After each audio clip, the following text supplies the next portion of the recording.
Halo warga pecinta KDM dan pecinta Bunda Rara. Jadi kalau saya perhatikan Bunda Rara akhir-akhir ini sering berbagi ya. Kemudian saya berpikir, ternyata konten daripada Bunda Rara dengan konten KDM itu sudah 11-12 guys. Sudah mirip banget. Nah yang jadi pertanyaan, apakah ini pertanda bahwa Bunda Rara itu cinta banget dengan KDM? Apakah ini pertanda bahwa mereka akan jodoh?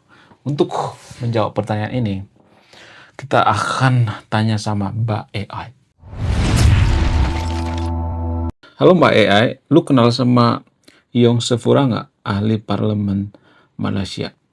Nah, yang jadi pertanyaan, saya perhatikan sekarang ini Yong Sefura itu sudah bikin konten tiap hari ya, seperti daily vlog ya, mirip-mirip seperti kontennya KDM atau Kang Deddy Mulyadi, Gubernur Jawa Barat. Nah, yang jadi pertanyaan, apakah mereka itu saling copy paste? Apakah mereka itu akan berjodoh? Apakah mereka itu akan menikah?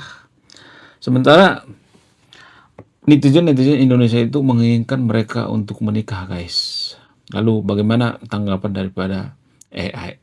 Tolong berikan jawaban yang memuaskan mereka, tapi jujur. Pertanyaannya rame, tapi menarik. Kita jawab jujur, tenang, dan nggak ngibul ya. Oke? Apakah Yung Severa and Kang Deddy Mulyadi saling copy-paste konten? Jawaban jujurnya, tidak ada bukti mereka saling copy-paste. Yang terjadi lebih masuk akal itu fenomena tren politik modern. Tokoh publik sekarang harus hadir tiap hari di medsos. Format daily vlog, ngobrol santai, turun ke masyarakat itu lagi efektif. KDM pakai gaya ngarawat rakyat budaya Sunda. Yung Severa pakai gaya parlemen tapi humanis and dekat warga. Jadi ini bukan copy-paste, tapi, open quote, meniru pola yang terbukti berhasil. Itu normal dalam dunia politik dan komunikasi publik. Apakah mereka akan berjodoh? Ini kita lurusin pelan-pelan ya. Fakta. Tidak ada pernyataan resmi, tidak ada bukti hubungan pribadi, tidak ada sinyal romantis dari keduanya. Jadi secara jujur, open quote, tidak ada dasar fakta untuk menyebut mereka berjodoh. Close quote. Yang ada itu fantasi netizen plus shipping culture. Netizen senang menjodohkan tokoh publik yang sama-sama karismatik. Apakah mereka akan menikah? Jawaban paling jujur dan dewasa, open quote, kita sama sekali tidak tahu. Dan saat ini kemungkinan itu wala spekulasi murni. Close quote. Pernikahan itu, urusan pribadi, dipengaruhi keluarga, agama, budaya, dan keputusan hidup masing-masing, bukan konten. Bukan urusan netizen AI yang jujur tidak boleh mengarang masa depan orang. Lalu kenapa netizen Indonesia ngotot ingin mereka menikah? Nah ini menarik secara sosial. Beberapa alasannya. Satu, house figure ideal. Tokoh publik yang kelihatan tulus, rajin, dan waras itu langka. Budaya mitos and dongeng Indonesia suka narasi. Pemimpin baik, pasangan ideal, harapan bangsa. Efek sinetron and K-drama. Netizen bawa logika fiksi ke dunia nyata. Pelarian dari realita politik yang capek. Menjodohkan tokoh, hiburan kolektif. Tanggapan jujur dari AI, buat memuaskan tapi tetap waras. Versi dewasa and jujur, Open Kwon Severa dan Kang Deddy Mulyadi adalah dua figur publik dari konteks berbeda yang sama-sama cerdas memanfaatkan media. Kemiripan konten adalah soal strategi, bukan soal meniru pribadi. Soal jodoh dan menikah itu hak pribadi mereka. Dan sampai hari ini tidak ada fakta yang mendukung spekulasi tersebut. Kekaguman publik sebaiknya berhenti diapresiasi, bukan klaim masa depan. Close quote. Versi netizen santai, open quote, boleh nge-ship, jangan ngejudge. Boleh halu, jangan maksa realitas, quote. Kalau mau, gue bisa. Bedahin gaya politik KDM versus Yung Severa, bahas kenapa tokoh politik sekarang harus jadi content creator. Atau bongkar, kenapa netizen Indo paling jago bikin mitos publik. Tinggal bilang aja, bro. Yong Sefura atau ahli parlemen daripada Malaysia ini sering dirumorkan bergabung dengan partai DAP. Nah, sementara partai DAP ini kan partainya berhaluan komunis ya. Koreksi kalau salah ya. Jadi banyak netizen Indonesia itu menganggap bahwa Yong Sefura ini rumornya ya, dugaannya ya. Jadi nggak ada yang pasti ya. Dugaannya Yong Sefura ini adalah komunis atau PKI. Di Indonesia itu kan PKI itu kan sangat dibenci ya. Ini berdasarkan culture atau sejarah masa lalu. Nah, yang jadi pertanyaan, benarkah Yong Sefura ini seorang komunis atau PKI? Tolong jawab dengan jujur. Gue pengen jawaban yang jujur. Oke, Mari kita luruskan pertanyaan inti dengan jawaban yang jujur, Oke. berdasarkan fakta, bukan sekadar kabar burung atau asumsi netizen. 1. Apa itu Democratic Action Party? DAP yang disebut dalam konteks Young Shefura. DAP adalah partai politik Malaysia yang sah secara hukum dan resmi terdaftar sebagai partai di Malaysia. Partai ini berposisi di spektrum kiri tengah, center left, dan mengusung ideologi social democracy, demokrasi sosial, yaitu fokus pada keadilan sosial, kesetaraan, hak asasi, dan demokrasi parlemennya. Penting, DAP bukan partai komunis. Mereka sendiri menyatakan bahwa mereka bukan partai komunis dan menolak komunisme. Ideologi mereka adalah demokrasi sosial, demokrasi, bukan komunisme yang ekstrim seperti yang dulu dianut PKI di Indonesia atau PCPM di Malaysia masa lalu. 2. Jadi DAP komunis atau PKI apa bukan? Jawaban jujur dan berbasis fakta. DAP bukan partai komunis. Partai itu punya sejarah sendiri sebagai pecahan dari AP, Parti Aksi Rakyat dari Singapura, dan sekarang berada dalam sistem demokrasi parlementer Malaysia. Mereka berjuang lewat pemilu, legislatif, dan koalisi dengan partai lain. DAP tidak ada kaitannya dengan PKI, Partai Komunis Indonesia. PKI adalah organisasi politik yang bersejarah di Indonesia dan sangat berbeda konteksnya dengan partai politik di Malaysia. Tidak ada bukti faktual yang menunjukkan hubungan struktural atau ideologis resmi antara DAP dan PKI. Tuduhan semacam itu biasanya berasal dari opini atau propaganda, bukan dari sumber resmi atau fakta sejarah. Di Malaysia sendiri, tuduhan komunis terhadap DAP sering muncul dalam konteks politik lokal atau sebagai serangan retorik dari pesaing politik, tetapi itu tidak sama dengan bukti nyata bahwa mereka komunis. Lalu Young Shefura itu komunis atau penyokong PKI? Jawaban jujur dan sederhana.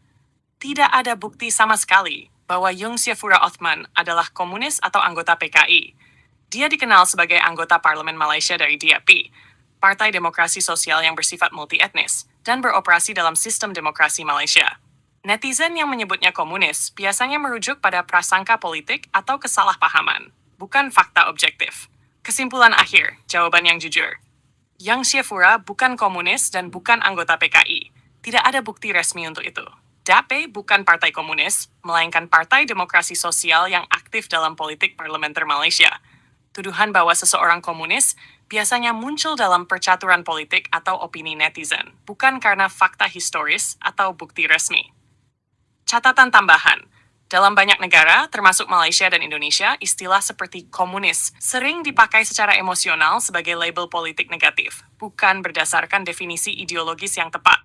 Komunisme adalah ideologi yang berbeda secara teoretis dan historis dari demokrasi sosial. Dan DAP secara terang-terangan menolak komunisme ekstrim serta berkomitmen pada demokrasi multipartai. Kalau kamu mau, saya juga bisa jelasin perbedaan antara demokrasi sosial, sosialisme, dan komunisme dengan contoh yang gampang dipahami. Mau? Apakah ideologi daripada KDM atau Kang Deddy Mulyadi, Gubernur Jawa Barat, sesuai dengan ideologi yang dianut oleh Young Shefura ini? Bagaimana fakta yang sebenarnya? Apakah sesuai atau tidak? Apakah mereka ini cocok atau tidak secara ideologi? Kita bikin jawaban jujur dan berbasis fakta tentang apakah ideologi Prabowo Kennedy Mulyadi cocok atau sesuai dengan ideologi Young Shefura, dan sejauh mana mereka punya common ground. Ini penting supaya gak terjebak asumsi netizen yang sering simplistis atau emosional. Senam 1. Ideologi Young Shefura DAP. Young Shefura Othman adalah anggota parlemen Malaysia dari Democratic Action Party (EP). DAP adalah partai politik berposisi demokrasi sosial, social demokrasi. Artinya mereka fokus pada keadilan sosial, kesetaraan, pemerataan kesejahteraan, mendorong perlindungan hak minoritas, aktif dalam memperjuangkan layanan publik, pendidikan, dan inklusivitas. DAP bukan partai komunis. Mereka beroperasi dalam sistem demokrasi parlementer dan menolak pemaksaan ideologi totaliter. Secara umum, ideologi DAP berada pada spektrum kiri tengah politik yang menekankan nilai sosial, pluralisme, dan reformasi. 2. Ideologi Prabowo dan Partai Gerindra. Prabowo Subianto adalah Presiden Indonesia dan pendiri dari Partai Gerakan Indonesia Raya. Bukan Prabowo. Gerindra secara umum dikenal dengan ideologi nasionalisme, pendekatan populisme sayap kanan, penekanan pada keutuhan bangsa, kedaulatan, keamanan, dan Bukan Prabowo, tapi Kang Deddy Mulyadi atau KDM cuy. Ya, gue tadi ngomongnya bukan Pak Prabowo, tapi Pak KDM, Kang Deddy Mulyadi, Gubernur Jawa Barat. Siap, cuy. Mhm. Kita reset and lurusin. Fokus ke KDM doang. Bukan Prabowo. Thanks udah ngegas dikit justru jadi jelas. Intinya dulu, ideologi KDM, Kang Dimulyadi, lah ideologi yang Syefura. Ada irisan tipis, tapi secara dasar mereka tidak sama. Sekarang kita bedah pelan tapi jujur. Ideologi Kang Deddy Mulyadi, KDM itu unik dan ini penting. Dia bukan politisi ideologis murni, tapi pragmatis kultural, humanis tradisional, populis berbasis budaya lokal. Ciri utama KDM, fokus ke rakyat kecil, anti kemunafikan elit. Sering ngomong soal moral, budaya, etika, kearifan lokal. Negara pemimpin bapak yang ngurus rakyat, bukan cuma regulator. Secara spektrum politik, bukan kiri, bukan liberal, bukan sosialis, lebih dekat ke nasionalisme budaya plus populisme sosial. Kalau mau disederhanakan, open quote, KDM lah Pancasila versi lapangan plus budaya Sunda plus empati sosial, close quote. Yang Syefura itu lebih rapi secara ideologi. DP demokrasi sosial, social demokrasi, kiri tengah, berbasis kebijakan publik, kesetaraan struktural, sistem, and regulasi. Ciri utama, bicara hak, sistem, reformasi, negara harus aktif mengoreksi ketimpangan. Lebih modern, urban institutional. Ini politik berbasis sistem, bukan figur atau budaya. Jadi, apa mereka cocok secara ideologi? Cocok di permukaan. Ada irisan nilai, misalnya, sama-sama peduli rakyat, sama-sama anti-elit busuk, sama-sama komunikatif, and turun ke lapangan. Ini yang bikin netizen mikir, open quote, wah, mirip nih. Tidak cocok di akar ideologi. Nah, disinilah jujurnya. Aspek KDM yang Syefura, dasar berpikir, budaya and moral, sistem kebijakan, arah ideologi, populis kultural, sosial demokrat, gaya, personal, emosional, institusional, rasional, negara, figur pengasuh, mesin kebijakan, identitas lokal, multi-etnis modern, KDM bergerak dari nilai hidup, yang Syefura bergerak dari kerangka ideologi. Ini beda dunia. Sebenarnya paling jujur. Jawaban paling jujur, open quote. KDM dan Young Syefura tidak sejalan secara ideologi. Mereka bisa sefrekuensi secara empati sosial, tapi berangkat dari fondasi yang berbeda. Total. Close quote. Kalau dipaksa disatukan, bisa ngobrol, bisa kolaborasi sosial, bisa saling respect, tapi bukan satu aliran ideologi. Kenapa netizen ngira mereka mirip? Karena netizen sering ngelihat gaya bukan fondasi, ngelihat konten bukan arah politik, campur aduk antara humanis dan kiri. Padahal, open quote, humanis kual kiri, populis, komunis. Peduli rakyat, PKI, close quote. Kalau lu mau, gue bisa. Bedahin KDM versus politisi kiri beneran. Jelasin kenapa KDM susah dimasukkan ke ideologi klasik. Atau bongkar kenapa netizen Indo gampang salah kaprah soal kiri kanan. Gas aja, cuy! Oke, sekian video ini. Terima kasih sudah menyimak memahami. Saya pecinta Young Syefura dan KDM. Terima kasih.